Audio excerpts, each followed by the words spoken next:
Om Ajnanatimirandasya Jnananjana Shalakaya Chakshurunmilitam Yena Tasmai Shri Gurave Namaha Shri Chaitanya Manobishtam Sthapitam Vihna Bhutale Swayam Rupa Gadamahyam Dadati Swapadantikam Vandeham Shri Gurun Shri Yuta Padakamalam Shri Gurun Vaishnavamscha Shri Rupam Sagrajatam Sagana Raghunathanvitam Tam Sajivam Sadvaitam Savadutam Parijana Sahitam Krishna Chaitanya Devam Shri Radha Krishna Padan Sagana Lalita Shri Vishakhanvitamscha He Krishna Karuna Sindhu Dina Bandho Jagatpate Gopesh गोपिका कांत राधा कांत नमोस्तुते तप्त कांचन गौरांगी राधे वृंदावनेश्वरी वृषभानुसुते देवी प्रणमामि हरिप्रिये वाञ्छाकल्पतरुभ्यश्च कृपा सिन्धुभ्यैव च पतितानां पावनेभ्यो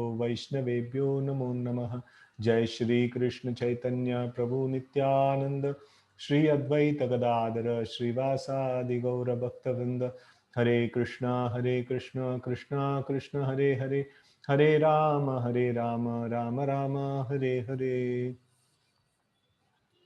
So let's continue the discussion on Srimad Bhagavatam. This is third canto, ninth chapter, sloka number 13 onwards, where Lord Brahma is lamenting for the unfortunate situation of the living entities in the material world. So he is just like the father who creates the whole of the secondary creation, and then he populates the living entities in the material world. And then he sees that the moment they are created, they got busy with sense gratification. And the whole purpose of creation is for liberation. But then the moment the creation starts, immediately everybody starts becoming busy in sense gratification, and they go through so much of sufferings due to that. And seeing that, Brahma is actually offering these prayers to the Lord. Right? Okay, let's read this. Pumsamato vividha karmabir advaradhyair danena chogra tapasa paricharyaya cha ada आराधनं भगवतस्तव सत् क्रियार्थो धर्मोर्पितः कर्हिचित् म्रियते न यत्र. But the pious activities of the people, such as performance of Vedic rituals, charity, austere penances, and transcendental service performed with a view to worship you and satisfy you by offering you the fruitive results, are also beneficial. Such acts of religion never go in vain. So here we see that. So the pious activities, just like the Vedic rituals, charity, austerity, penances, and things like that. So they, if they are performed with a view to worship and satisfy the Supreme Lord, so they are actually very purifying.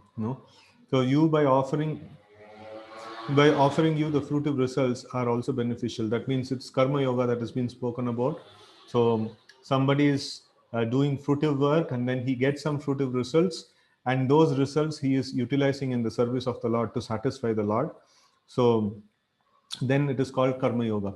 So the difference between karma yoga and a bhakti yoga is that bhakti yoga is done, all the activities of the person that he is doing it for the satisfaction of the Lord. Karma yoga means he is doing something for his satisfaction, and then he is getting some fruitive results, and those results he is not trying to utilize, some portion of those results he is trying to utilize to satisfy the Supreme Lord. So it is not that his life is entirely like meant for satisfaction of Supreme Lord. No, he does whatever he does, and then like yat karoshi yad ashnashi yad jugoshi dadashi yat tapasya kaunteya tat kurushva madarpanam. So Krishna mentions that whatever you want to do, no, you do it as an offering to me.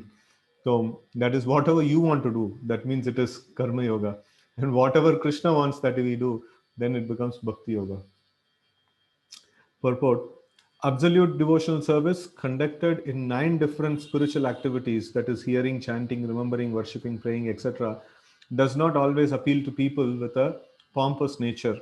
They are more attracted by the Vedic sacrificial rituals and other costly performances of social religious shows. But the process, according to the Vedic injunction, is that the fruits of all pious activities should be offered to the Supreme Lord. In Bhagavad Gita 9:27, the Lord demands that whatever one may do in one's daily activities, such as worship, sacrifice, and offering charity, all the results should be offered to Him. So, yat karoshi yad ashnashi, yad juhoshi dadashiyat. So, the same thing is Prabhupada is mentioning here. So, like he is telling, Tat Kurushva Madarpanam. So, please do that as an offering to me. So, Krishna is telling. So, this offering of results of pious acts unto the Supreme Lord is a sign of devotional service to the Lord, and it is of permanent value, whereas enjoying the same results for oneself is only temporary. Anything done on account of the Lord is a permanent asset and accumulates in the form of unseen piety. Ajnata Sukruti, it is mentioned. So anything that is done towards the Lord, it accumulates as an unseen piety, and at the right time, it actually comes into action. Okay? So this unseen piety, what happens? For gradual promotion to the unalloyed devotional service of the Lord. So when the piety becomes accumulated, Shukadeva Goswami actually mentions about the this one the cowherd boys who are friends of Krishna, and they are having lunch with Krishna in the banks of Yamuna. And when they are having this one, so Shukadeva Goswami is just amazed how fortunate are these small boys or these souls who have come up to the point of sharing a friendship with Krishna, and they can actually have such wonderful thick relationship with Krishna. So how fortunate these boys are. So in that way, he's actually thinking, and then he's telling that it is possible only after accumulating volumes and volumes of punya for many many lifetimes. These people have come up to the stage of being friends of Krishna, right? So. Hmm. So these undetected pious activities will one day result in full-fledged devotional service by the grace of the Supreme Lord. Therefore, any pious act done on account of Supreme Lord is also recommended here for those who are not pure devotees.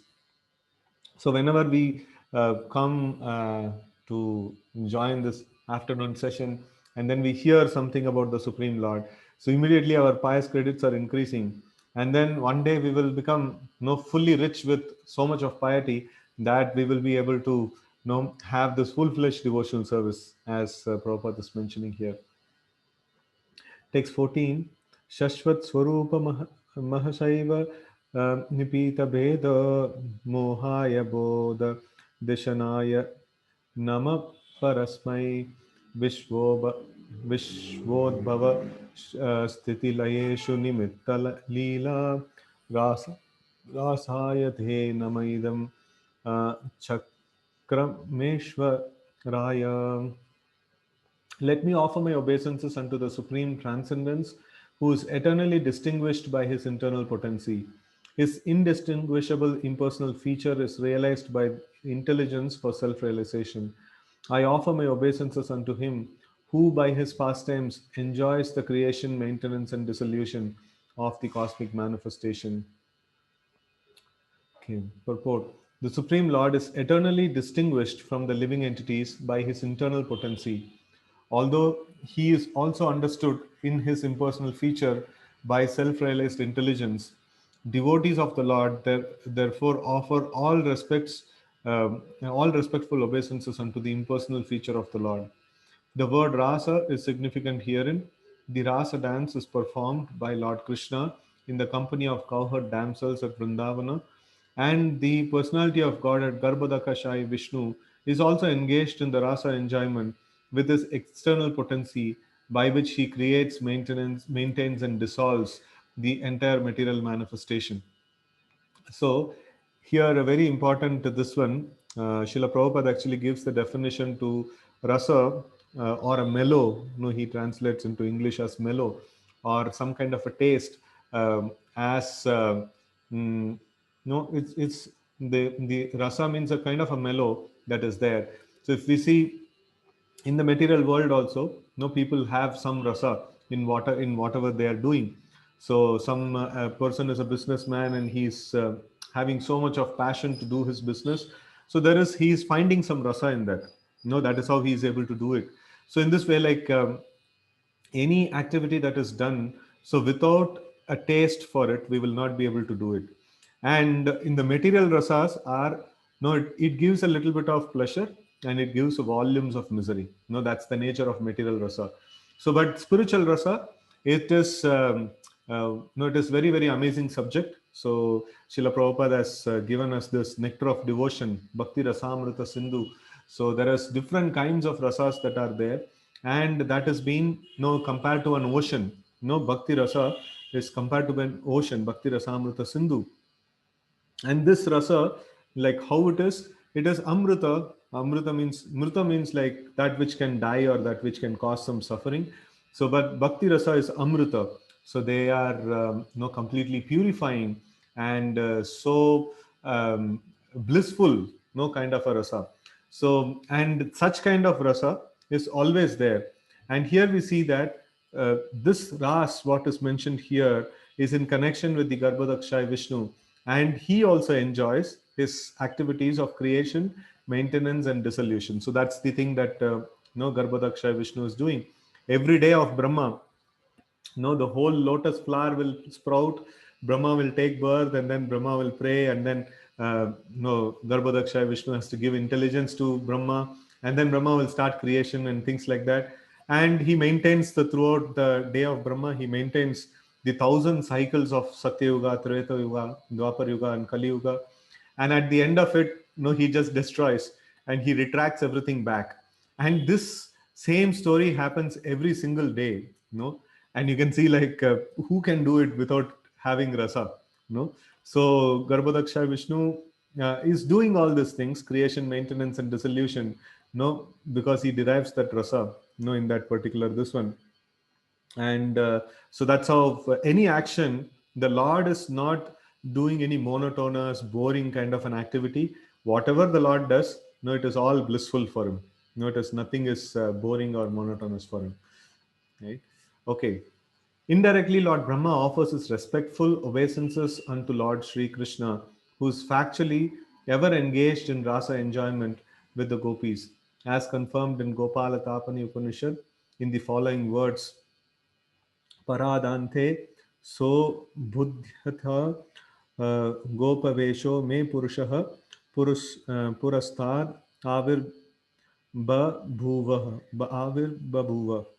The distinction between the Lord and living entity is definitely experienced when there is sufficient intelligence to understand his internal potency as distinguished from the external potency by which he makes possible the material manifestation. The distinction between the Lord and living entity is definitely experienced when there is sufficient intelligence to understand his internal potency as distinguished from external potency by which he makes possible the material manifestation. So basically, like, we have to know the difference between matter and the spirit. Right now, in the conditioned state, we can only see matter and we can only perceive matter. So, spirit is beyond our imagination, and that's why people actually say that where is God, where is life, and things like that and all. There is nothing called soul, spiritual, and things like that. So because people can only understand material things, so as we progress in our sadhana practice, and as we hear this wonderful auspicious literatures like Srimad Bhagavatam, over a period of time we will develop that spiritual consciousness. Okay, so we will continue. Text 15.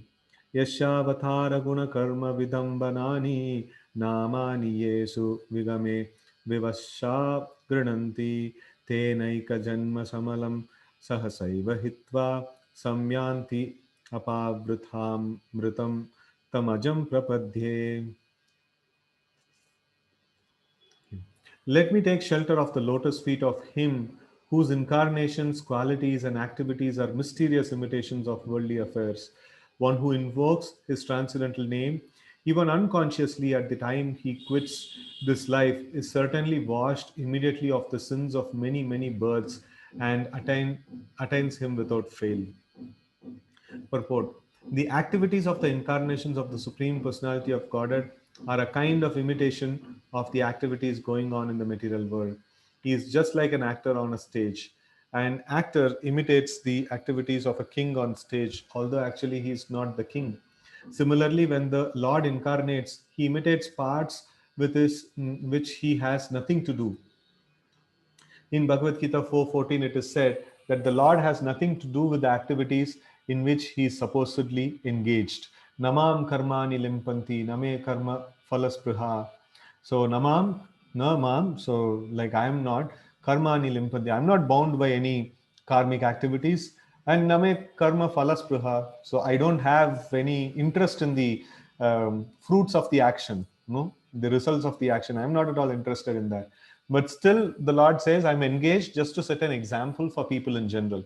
So when Lord comes, he is not just correcting things, saying that, oh, this is right, this is wrong, and no, people should do like this. No, not only that, he is practically demonstrating how to live a proper life. So in this way, like the Lord is imitating, we can say that the living entities, and that's not the actual life of the Lord. The actual life of the Lord is he is the master of everything that exists. He doesn't need to follow any prescribed duties and things like that, but still he does that just to set an example for people in general. Okay. The Lord is omnipotent. Simply by his will, he can perform anything and everything. When the Lord appears as Krishna, he played the part of son of Yashoda and Nanda, and he lifted Govardhan hill, although lifting a hill is not his concern.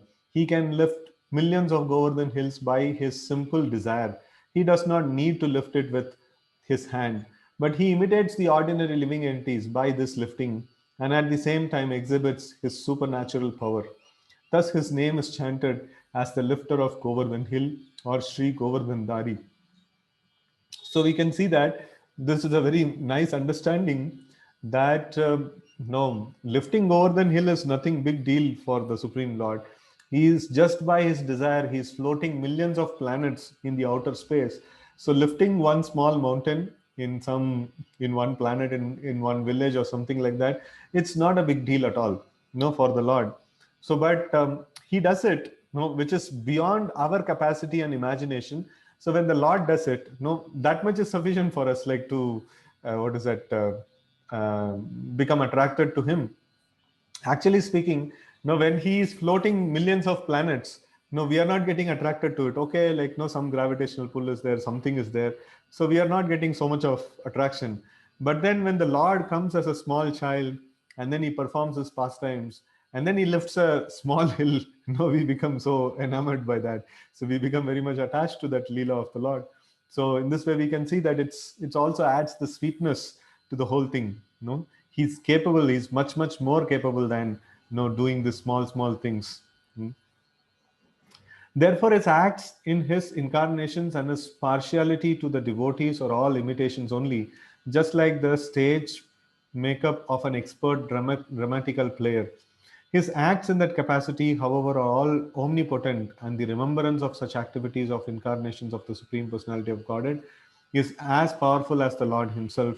Ajamila remembered the holy name of Lord Narayan by merely calling the name of his son Narayan, and that gave him the complete opportunity to achieve the highest perfection of life. So this is a very nice story which we will study in the 6th canto of Srimad Bhagavatam. So this Ajamil, he was a very nice Brahmana, but then he got into sinful habits, and then he started living with a prostitute, and he did all sorts of irreligious activities and obnoxious activities. But then when he was in deathbed, he was calling his youngest son, and luckily he had named his youngest son as Narayana. And when he was about to be like pulled out of his body by the Yamadutas, so he was crying out for his youngest son because he was very much attached to him. And when he was crying out for him, and no, that is his name is Narayana. Oh Narayana, come and save me, like that. So when he uttered this name with utmost helpless condition, so immediately the Vishnu Dutas, the attendants of Lord Vishnu, came there, and then they drove away the Yamadutas, and then his life got an extension. And because he got the darshan of this the personal attendance of the Supreme Lord, so he became very much overwhelmed by that, and then the extension of life that he got. No, he prepared himself nicely. He performed devotional service nicely, and then he gets back to the spiritual world. Right. So that's a very wonderful episode. Wonderful this one that we will study in the sixth canto of Srimad Bhagavatam. Anyways, we'll continue here. Text 16. Yovaham cha girishas cha vibhu swayam cha stityudbhava pralaya hetava atma moolam bitva tripad vavruda eka urup paro parohas tasmai namo bhagavate bhavana drumaya. Your lordship is the prime root of the tree of the planetary systems. This tree has grown by first penetrating the material nature in three trunks as me, Shiva, and you. So, like Lord Brahma is telling about himself and Lord Shiva, and the Supreme Lord Vishnu, the Almighty for creation, maintenance, and dissolution. And we three have grown into many branches. Therefore, I offer my obeisances unto you, the tree of the cosmic manifestation. The Supreme Lord, it's very, very clear that Supreme Lord, he penetrates the material creation, and then the first three trunks of this tree is that, Brahma, Shiva, and like the Supreme Lord Vishnu. And from there, all the other branches, all the other creation actually goes on. And finally, like they have a primary jurisdiction also, like Brahma is in charge of creation, and Lord Shiva is in charge of dissolution, and then the Vishnu is in charge of maintenance. And these things happen. They like, but still they take part in other activities also. They are also like, Lord Brahma is consulted in so many places, and Lord Shiva is also consulted in so many places, not just for the purpose of destruction, but then in so many other places also they get involved. And in this way, like they actually, um, enhance or increase the number of branches within this material world, right? So in this way, Lord Brahma is not looking at the Lord as on the equal footing. Okay, all three of us are the primary roots. He is not telling like that. So though he's telling, he's identifying the original root is the Supreme Lord Vishnu, and then no others are like no kind of no sub branches they have come, and they are either uh, guna avatars, or means that means like an energy of the Lord has been invested on living entity, just like Brahma. He's called as guna avatar. He's in charge of mode of passion, but then he's not a Vishnu tattva. He's called an avatar, but he's not an Vishnu tattva. He's a Jiva tattva invested with the potency to for creation, right? So in that way. Okay. Purport. The cosmic manifestation is grossly divided into three worlds: the upper, lower, and middle planetary systems. And then it broadens into the cosmos of 14 planetary systems. So, with the manifestation of Supreme Personality of Godhead as the supreme root. So now we see that three worlds. Sometimes it is called three worlds, and sometimes it is called 14 planetary systems. So how does these numbers means relate with each other? So three worlds means the upper planetary system, and middle planetary system, and lower planetary system. So middle planetary system is where the sun rays reach. Where the sun rays reaches Bhu, Bhuvar, and Swarga. So these are the three places: Bhuloka, Bhuvarloka, and Swargaloka. So they are considered to be the middle planetary system. And anything above that, starting from Satyaloka, Janaloka, Maharloka, Tapaloka, all these lokas, they are considered to be the upper planetary systems. And then the lower planetary system is Atal, Vital, Talatal, Mahatal, Rasatal, all those things. So like this, the three number comes. And then 14 means like exactly in specific, each planetary system is counted one time. So then it becomes 14.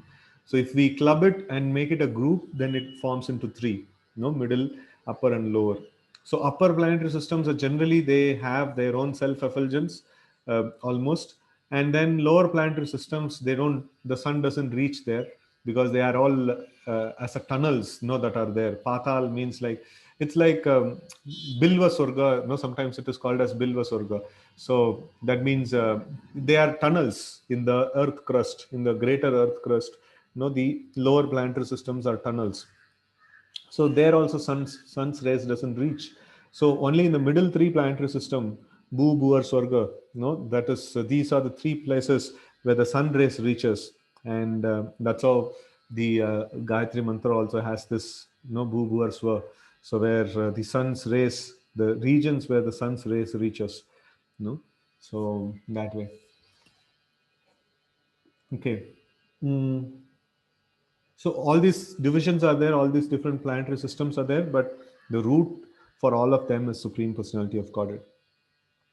Okay, material nature, which appears to be the cause of cosmic manifestation, is only the agency or energy of the Lord. This is confirmed in Bhagavad Gita, Maya Dakshena Prakritihi Suyate Characharam.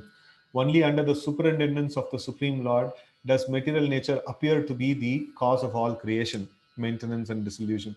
The Lord expands himself into three, Vishnu, Brahma, and Shiva, for maintenance, creation, and destruction, respectively. Okay, here we see that it's a nice point is mentioned Maya Dakshena Prakriti. So here Prabhupada is mentioning that only because of the Lord, the material nature appears to have some meaning. No, otherwise there is no meaning in the material nature. So the material nature appears to create everything by itself. That means no, we see that no, you put a seed which is no, which is materially verifiable. No, it is a lump of matter, and then you put that in the ground, which is also a matter, and then that produces a wonderful tree. And no, it appears like, oh, the matter is producing. No, matter is actually transforming, and matter is doing a lot of things. This kind of a perception is given to us only because of the Lord. No, it only because of the Lord. No, this matter seems to be producing something, but actually matter is not producing anything. It everything comes from spirit. Everything comes from the soul. If you fry out a seed and then you put it in the ground, it will not fructify, right? So in the same way, no, it's just not the matter. It's the sanction of the Lord. It's the presence of the living entity. That makes the creation possible. Okay, the Lord expands himself into three, Brahma, Vishnu, Brahma, and Shiva for maintenance. Sorry, Vishnu, Brahma, and Shiva for maintenance, creation, and destruction, respectively. Of the three principal agents controlling the three modes of material nature, Vishnu is the Almighty, even though he is within material nature for the purpose of maintenance. He is not controlled by the laws of material nature. The other two, Brahma and Shiva, although almost as greatly powerful as Vishnu, are within the control of material energy of the Supreme Lord. So, this statement, how it can be made that Brahma is also almost as greatly powerful as Lord Vishnu, it is under jurisdiction of material world. In the spiritual world, Brahma doesn't have the powers what Vishnu has. But in the material world, yes, he has been invested upon with the power to exhibit a power which is almost as greatly powerful as Lord Vishnu. But then it is not true in the spiritual world. Okay, the conception of many gods controlling the many departments of material nature is ill conceived by the foolish pantheists. Pantheist means uh, it's like multi god, kind of this one. A doctrine that identifies God with the universe or regards the universe as manifestation of God. Okay, so pantheist means like the material nature to be the God, and worshipping the nature, worshipping the universe itself. That is pantheism. God is one without second. No, there is no second entity that exists. No, God is one. And He is the primal cause of all causes. As there are many departmental heads of governmental affairs, so there are many heads of management of the universal affairs. Due to poor fund of knowledge, the impersonalist does not believe in the personal management of things as they are. But in this verse, it is clearly explained that everything is personal and nothing is impersonal. We have already discussed this point in the introduction, and it is confirmed here in this verse. The tree of the material manifestation is described in the 15th chapter of Bhagavad Gita as an Ashwatha tree whose root is upwards, a banyan tree, right? So, whose root is upwards. Where we find a tree with having root upwards. So we no Prabhupada is writing here. We have actual experience of such a tree when we see the shadow of a tree on the bank of a reservoir of water. So if there is a water body, and the shore there is a tree. So the actual tree will be starting from the ground to top, and the reflection what happens is it's completely opposite. It's just a mirror image. So where you will find the top of the tree in the bottom, and you'll find the root in the top. So that's how the reflection actually works, right? So the reflection of tree on water appears to hang down from its upward roots. The tree of creation described here is only a shadow of reality, which is Parabrahman, Vishnu. In the internal potency manifested in the Vaikuntha Lokas, the actual tree exists, and tree reflected in the material nature is only the shadow of this actual tree. The impersonalist theory that Brahman is void of all variegatedness, is false, because the shadow tree described in Bhagavad Gita cannot exist without being the reflection of the real tree. A very, very powerful statement, actually. So it is the Mayavadis. No, they say that the Lord doesn't have any form, no Nirakar. And what is that Nirakar entity? That's Brahman, or great light. And this Brahman, no, doesn't have any qualities. If the moment there is a quality, that means this one, if somebody is kind, that means there must be a quality of unkind or harshness. So if Lord has a quality, so he is Lord, means the source of everything. So then that means if he is kind, how can he be harsh? It is not possible. So then the Lord also will fall under the category of dualism. No, dualism means material. This one, dvandva mohena. No, Krishna mentions in Bhagavad Gita that no, dvandva mohena bharata. Dvandva means like two. No, so dual. So that is a problem. So that's how the material nature is explained, or the material things are explained. Oh, this is all dual world. No, there is happiness, there is distress, there is success, and there is failure, and things like that. So now, Lord being the source of everything, Lord being the cause of all causes. So how can he accommodate both success and failure same time? How can he accommodate both happiness and distress same time? No, how all these varieties of dualities, varieties of opposites, can exist in him simultaneously, because he's the source of everything. He must have everything that exists in the whole creation. So how to reconcile this particular aspect? So then, no, that's how the Mayavadis say, okay, fine. No, the gunas means there must be something positive, there must be something negative, and Lord being the source of everything cannot have all these things. So they say that, okay, that means the Lord doesn't have any qualities at all. So then, what about this material world? Now, this material world must also have its source in the Supreme Lord, and the material world has so much of qualities. Then they say, oh, no, this material world is just an illusion. Nothing actually exists. It is just some kind of an illusion that we are going through. So it's like very, very complex philosophy. One mistake, just to cover up one mistake, they have to make mistake after mistake after mistake, right? So the material world is the only thing that we can see and perceive. And they say, okay, this is just imaginary. This is nothing. No, the material world doesn't exist at all, right? So that's how the Mayavadis actually get caught up in a cycle of they have to support their statements by negating practically everything in the Vedic scriptures. So it's a very, very tedious task. So but then the Vaishnavas, they have this wonderful understanding. The Lord is simultaneously having all the qualities that is existing, and then he's like, sometimes he's called as Gunarnava. So Gunarnava means he's the ocean of wonderful qualities, right? Gunanidhi and Gunarnava. And then in this way, like the Lord has wonderful, wonderful, amazing qualities, and all qualities, all contradicting qualities, can be existing in the Supreme Lord. We see in the Leela of the Lord is the most moral person. He gave his highest moral instruction in the form of Bhagavad Gita, but then he is famous as butter thief. He was stealing butter, right?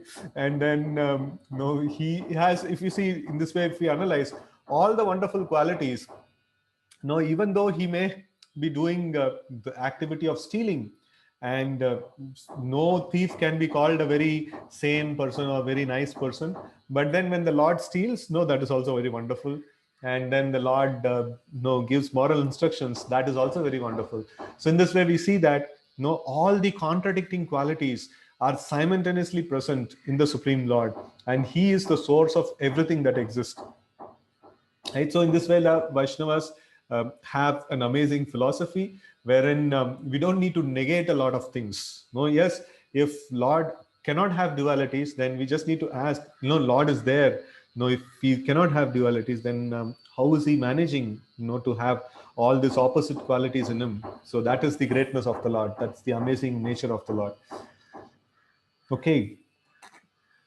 So the real tree is situated in the spiritual existence of spiritual nature, full of transcendental varieties. Now, if the material nature is a reflection, then there must be real tree, that is the spiritual world, and spiritual world also must have its wonderful varieties. Because matter is showing a lot of varieties, so that means its original counterpart must also have its varieties.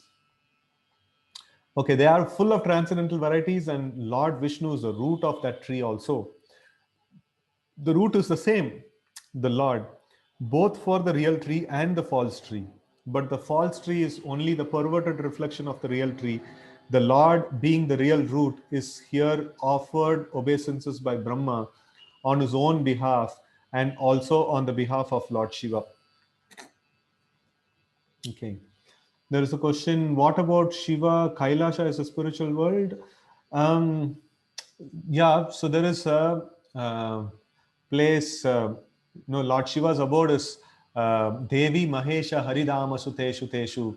So Te Te Prabhava Nachayas Shutayas, like it actually comes in the Brahma Samhita. I forgot the exact sloka, but then this is mentioned as the material world is mentioned as the Devi Dham, where it is controlled by the Durga Devi. She is the master or controller of this material world. And then Devi Mahesha. Next place that comes is the Mahesha Dham. So that is the Lord Shiva's abode. So that is not the material world, and that is not fully the spiritual world also. It's the in-between this one status. Lord Shiva is always comes in the in-between status. He's neither the Supreme Lord like Vishnu, and he is neither the living entities like us. No, he is Ishvara, but then he is not like Vishnu. So in this way, like we can see that there is a difference always. So Mahesha Dham is beyond the material world. So, but then when Lord Shiva resides in the material world, so he resides in his various abodes. So one of them is the Kailasha that is there. And also all the Lord Shiva's forms are not exactly like the Lord Shiva. So there are Rudras. Now Rudras are living entities who are empowered by the potency of Lord Shiva. So they are called as Rudras. And these Rudras are generally like, there are, I think, 11 Rudras or 13, 11, I think. So there is, there is particular number of Rudras that are there. So they also actually like sometimes people mistake them for Lord Shiva, the original Lord Shiva. The original Lord Shiva is called as the Sadashiv, and his loka is beyond the material planets, beyond the material world. That's that's almost like a Vaikuntha loka. Okay. Loko vikarma nirata kushale pramattaha karmanya ayam tvad udithe bhavadarchane sve yastavad asya balavan iha jivitamsham sadyaschinati animishaya namostu tasmai. People in general all engage in foolish acts, not in the real beneficial activities enunciated directly by you for their guidance. As long as their tendency for foolish work remains powerful, all their plans in the struggle for existence will be cut to pieces. I therefore offer my obeisances to Him who acts as eternal time. Read the translation again. People in general are all engaged in foolish acts, not in the real beneficial activities enunciated directly by you for their guidance. So Brahmaji is telling that people in general, they are not engaging in the activities or the guidance given by the Lord in Bhagavad Gita or in the scriptures. So they try to act whimsically, and so when they do that, as long as their tendency for foolish work remains powerful, that means as long as we desire to work without the guidance of the scriptures, so all their plans in the struggle for existence will be cut to pieces, right? So we will be dreaming so many things, and then we want to achieve so many things, and we want to do so many things, but then all our plans will be cut to pieces, right? So why? Because we are not following the plan of the Lord. So then Brahmaji is telling, I therefore offer my obeisances unto him who acts as eternal time. Okay. Purport. People in general are all engaged in senseless work. They are systematically unmindful of the real beneficial work, which is the devotional service of the Lord, technically called the Archana regulation. So now we see that this is a very nice, ironical kind of a statement. No, they are systematically unmindful. It's not just, no, there is something called, uh, there is a method to the madness. That means something which is done is madness, but then it is done in a systematical way. No, method to madness, it's called. So in this way, like the people here, they are quite scientific, quite intelligent, and they are trying to do so many things in a very systematic way. But then, actually, they are doing unmindful work. They are doing faltu work actually. So without regard to the scriptures, they are just doing some work which is just, it is not what is that, worth doing. So actual beneficial work is devotional service to the Lord, which is called as the Archana regulation. The Archana regulations are directly instructed by the Lord in the Narada Pancharatra and are strictly followed by the intelligent men who know well that the highest perfectional goal of life is to reach Lord Vishnu, who is the root of the tree called the cosmic manifestation. Also, in the Bhagavatam and in Bhagavad Gita, such regulative activities are clearly mentioned. Foolish people who do not know that their self interest is in realization of Vishnu. So the Bhagavatam 7:5:30 to 32 says, so this is like Prahlad Maharaj's statements. He's telling, Matirna Krishne Paratasvato va mito vipatyeta grihapratanam adanta gobir vishatam tamishram puna puna charvita charvananam nate vidu स्वार्थगतिं हि विष्णुं दुराशयाये बहिरर्थमानिन अन्धायतान्दैरुपनीयमानास्तेऽपि शतन्त्रं उरुदां निबद्धाः नैषां मतिस्तावदुरुक्रमाङ्घ्रिं स्पर्शस्त्यनत्तापगमो यदर्थः महीयशां पादरजोऽभिषेकं निष्किञ्चनानां न वृणीत यावत्. A very, very wonderful set of slokas. So it says, Matirna Krishne, no, like mati or the intelligence that is not engaged in Krishna, parata swatova, mito vipatyeta grahavratanam. So if it is not engaged in Krishna, then where it will be engaged? In the worldly affairs, grahavratanam. And adanta gobir vishatanta mishram. No, they have fallen into a deep, dark well of this material life. And then what do they like to do? Puna puna charvita charvananam. So they are chewing the same thing which has already been chewed many, many number of times. There is no, so whenever we go for drinking a sugarcane juice, we try to remember this sloka. No puna puna charvita charvanana. So puna puna means like that we can understand again and again. And charvita means that which has been chewed, no charvanana.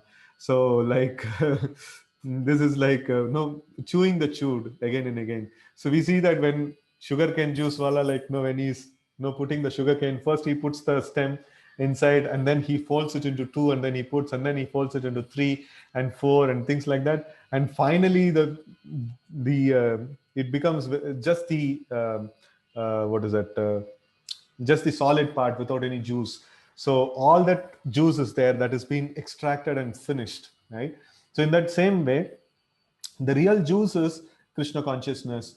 No, but then people want to enjoy this material life in different angles and different ways.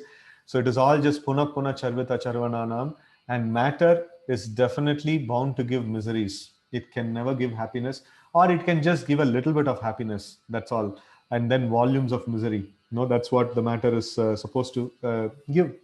And we see that no, Prahlad Maharaj is telling that those people who are not applying their mind on Krishna, so they will have to fall into the deep dark well of this material existence, and they will again and again do the same sort of material engagement. Nate viduhu swartha gatim hi Vishnu. So they don't know that like real swartha or the real self-interest is Vishnu. Durashaya e bahirarthamanina. So, like out of durashaya means like wrong kind of an interest. So bahirarthamanina. So they are looking for the material sense gratification. Adan andayatandar upaniyamanas. So that is a blind leading another set of blind men. All of them fall into a pit. That's like andayatandar upadiyamana tepi shatantram urudhamni baddha. नैषा मतस्थावदरुक्रमांगिम स्पर्शस्त्यनर्थोपगम यदर्थः महीयशां पादरजोभिषेकं निष्किंचनानां न vrinitayavat. So this is like Prahlad Maharaj says this, that until unless we take the dust of the lotus feet of the devotees who are nishkinchana, so the devotion to the Supreme Lord doesn't come in the heart. So whenever we do Tulsi Puja, like every day morning here in the center, we do Tulsi Puja. And after doing Tulsi Puja, we offer a little water to Tulsi. And after that, we take a little dust, little sand particles from the Tulsi Marani, and we put it on our head. And that time I always remember this sloka, Mahi Yasham Padarajobhishekam Nishkinchananam Narvinitayavat. So we have the greatest of devotees, Tulsi Marani, in our homes, and then we worship her every day. And just by watering her and touching her, and then taking some dust particles from the Tulsi Marani and putting on our head, so we are actually fulfilling this particular statement that we are taking the dust of the greatest of the devotees. And by doing this, what will happen? We will get amazing Krishna consciousness. We will actually be able to realize Krishna very, very soon. Okay, let's read this, continue this purport. Persons who are determined to totally rot in false material happiness cannot become Krishna minded, Maturna Krishna, either by instructions from the teachers, by self realization, or by parliamentary discussions. This Krishna consciousness is the best solution. This conclusion cannot be arrived by any Vad Vivad or any discussions and things like that. So they are dragged by unbridled senses into darkest region of ignorance, and thus they madly engage in what is called chewing the chewed. Because of their foolish activities, they are unaware that the ultimate goal of human life is to achieve Vishnu, like Swartha Gatim Hi Vishnu, the Lord of the cosmic manifestation. And so the struggle for existence is in the wrong direction of material civilization, which is under external energy. They are led by similar foolish persons, just as one blind man is led by another blind man, and both fall in the ditch. Such foolish men cannot be attracted towards the activities of the Supreme Powerful, who is actually the neutralizing measure for their foolish activities, unless and until they have the good sense to be guided by the great souls who are completely freed from material attachment. So here Prabhupada actually translates that aspect of taking the dust, Mahi Yasham Padaraja. Padaraja means the dust of the lotus feet. So that he translates as guidance by the great souls. So to take the dust from the lotus feet of a devotee, can in the practical sense, we when we get an opportunity, we can just like Tulsi Marani's puja. So we take the dust from the feet of Tulsi Marani and then we put in our head. And but then otherwise, when we hear the instructions from great souls and we are guided by them, so then we become what is that? We will actually proceed towards that direction of perfect Krishna consciousness. Right? Okay. In Bhagavad Gita, the Lord asks everyone to give up all other occupational duties and absolutely engage in archana activities and in pleasing the Lord. But almost no one is attracted to such archana activities. Everyone is more or less attracted by activities which are conditioned or conditions of rebellion against the Supreme Lord. the system of jnana and yoga are also indirectly rebellious acts against the Lord. No, this is no, it's very, very Prabhupada is writing very plain, open truth. He's telling that Jnana Yoga and Ashtanga Yoga, no, what are they? No, they are also yoga process. They are also helping us proceed towards ultimate goal of Krishna consciousness. But here Prabhupada says they are rebellion, no, rebellious acts against the Lord. Why they are rebellious acts? So Jnana Yoga, what they do is they try to understand I am soul, and I don't have anything to do with matter, so I'll not do any activity, right? So I'll stop all the material activities. So it is just like saying we go to the office and we get paid, and then we say that you see, like I don't want to do anything wrong, so I'll not do any activity. So it's something like that, no? And then Ashtanga Yogi is, he wants to go to a particular planet, or he wants particular siddhis, and he is doing all the rituals and all the his yoga processes for attaining whatever he wants to get. So it's like we go to the office and then we work, and then whatever we want to work, we are working. So both are rebellious acts against the boss. In the same way, here Jnana Yoga and Ashtanga Yoga are rebellious acts against the will of the Lord. And Bhakti Yoga means, no, Krishna is the master of everything that exists, and I want to please Krishna because he is the master, right? So then it becomes a proper this one. So there is no auspicious activity except Archana of the Lord, that is, except the worship of the Lord.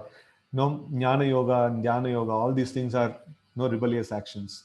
Jnana Yoga are sometimes accepted within the purview of Archana when the ultimate aim is Vishnu and not otherwise. So there are different kinds of jnanis. Some people tend towards impersonalism, and some people they come to tend towards the devotional service if they get some mercy of the devotees. So that is why Krishna mentions Bahunam Janmanam Ante Jnanavam Mam Prapadyate Vasudeva Sarvamiti Sa Mahatma Sudurlabha. So in this way, we see that the jnana, that jnana marga, whose ultimate goal is Vishnu, that is sometimes accepted. It's okay, But then if we can do direct devotional service to the Lord, understanding the Lord as the master and the lovable entity, so then we progress much faster. The conclusion is that only the devotees of Lord are bona fide human beings eligible for salvation. Others are vainly struggling for existence without any actual benefit. Okay. So, Hari Hari. So we will stop our discussion today here, and I hope the Kartik month is going on nicely for all of you, and you're able to be engaged in devotional service. And as we had mentioned, today evening we will be offering prayers for all those who have chanted yesterday, and filled up the form. So we will be offering prayers to all of you, prayers for all of you in the evening puja. So thank you all very much for observing a nice Ekadashi and chanting more rounds, and doing nice devotional service. Thanks again. Hare Krishna. Srila Prabhupada ki jai, Gaura Bhakta Vrinda ki jai. Hare Krishna.